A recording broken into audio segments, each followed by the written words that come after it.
अस्सलाम वालेकुम। शगुफ्ता के पकवान में खुश आमदीद। आज मैं फिर आप लोगों के लिए झटपट तैयार होने वाली रेसिपी लेकर हाजिर हूँ। वो है बलोची गोश्त। रेसिपी देखने से पहले मेरी वीडियो को लाइक और चैनल को सब्सक्राइब करना नहीं भूलिएगा। बिस्मिल्लाहिर्रहमानिर्रहीम। चलिए अब हम स्टार्ट करते हैं। इस रेसिपी के लिए मैंने हाफ़ केजी मटन लिया है। इसे मैंने पहले से ही लहसुन और नमक के साथ बॉईल कर लिया है। साथ में मैंने 4 अदद दरमियानी साइज़ की प्याज ली है। इसे मैं 5 मिनट के लिए बॉईल कर रही हूँ, या उस वक्त तक जब तक सॉफ्ट ना हो जाए।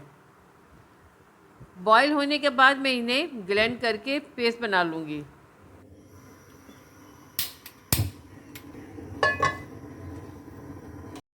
बिस्मिल्लाहिर्रहमानिर्रहीम। अब हम पकाने का काम शुरू करते हैं।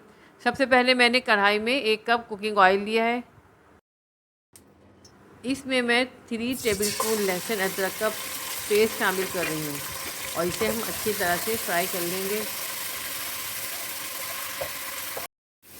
साथ ही इसमें मैं प्याज का पेस्ट शामिल कर रही हूँ, जो मैंने पहले से तैयार कर लिया था। अब हम दोनों को अच्छी तरह से फ्राई कर लेंगे। जब आप देखेंगे प्याज का कलर चेंज हो गया है, तो आप इसमें बॉईल हुआ मटन शामिल कर दें और इसे भी अच्छी तरह से भून लें। आप गोश्त को अच्छी तरह से 5 मिनट के लिए हाई फ्लेम में भून लें और इसे आधे घंटे के लिए ढक कर पकने दें, या उस वक्त तक जब तक कि गोश्त पानी ना छोड़ दे। गोश्त को पकते हुए आधा घंटा हो चुका है। आइए अब हम इसे चेक करते हैं। गोश्त का सारा पानी तकरीबन खुश हो चुका है। मैं इसे थोड़ा और भूनने के बाद इसमें 1 कप दही शामिल कर रही हूँ। दही डालने के बाद हम गोश्त को 2 मिनट के लिए और भूनेंगे। जब दही और गोश्त अच्छी तरह से मिक्स हो जाएंगे, तो अब हम इसमें स्पाइसेस शामिल करेंगे, जिसमें 1 टेबलस्पून नमक, 1½ टेबलस्पून काली मिर्च, साथ ही 8 से 10 अदद तेज़ हरी मिर्च शामिल हैं।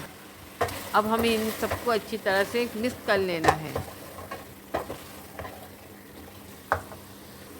साथ ही मैं इसमें 5 से 6 अदद आलू बुखारे शामिल कर रही हूँ। इससे बलोची गोश्त में बहुत अच्छा टेस्ट आता है। मैं बलोची गोश्त को थोड़ा सा और भून के इसे पकने दूँगी 5 से 10 मिनट के लिए। इस डिश की सबसे अच्छी बात यह है कि इसमें पानी नहीं डलता। ये देखिए माशाल्लाह से बलोची गोश्त तैयार हो चुका है।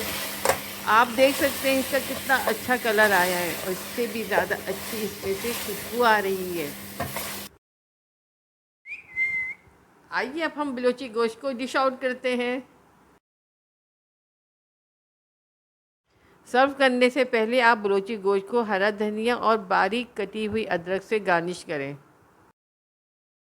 लजीज और जायकेदार बलोची गोश्त तैयार हो चुका है। आप इसे गरम गरम नान के साथ सर्व करना नहीं भूलिएगा। आपको मेरी रेसिपी ज़रूर पसंद आएगी, इसलिए मेरी वीडियो को लाइक और चैनल को सब्सक्राइब करना नहीं भूलिएगा। अपना और अपने प्यारों का बहुत ख्याल रखिएगा और मेरी अगली वीडियो का इंतज़ार कीजिएगा। अल्लाह हम सबका निगहबान। अल्लाह हाफिज़।